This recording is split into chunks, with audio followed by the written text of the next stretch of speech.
Ce matin, devant l'école maternelle, il y avait beaucoup de sourires. C'est ça de manifester déguisé. Ça recouvre un peu les craintes. Charlotte, t'es déguisée en quoi? Fantôme. Pourquoi? Parce qu'il y a une classe de la maternelle de ma petite sœur qui va être supprimée. Une bonne idée, cette histoire des enfants fantômes. La manière simple de faire comprendre que 94 divisé par 3, ça fait beaucoup trop.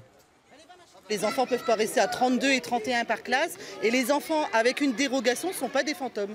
Les 6 dérogations qui ne sont pas prises en compte par le rectorat pour ne pas ouvrir de classes supplémentaires. C'est le hiatus selon les parents, qui ont constitué un dossier juridique. 2 enveloppes, c'est une famille, puisque donc il y a le référé liberté et il y a ce qu'on appelle la requête introductive d'instance qui est obligatoire. C'est-à-dire que si le référé n'aboutit pas, si la demande d'urgence n'est pas prise en compte, la procédure sera plus longue, mais sera faite quand même.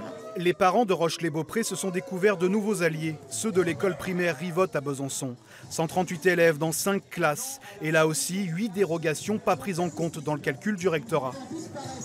Quand il y a des règles administratives qui s'appliquent de manière a priori injuste, il est important de se fédérer pour le dire que cette règle elle est injuste.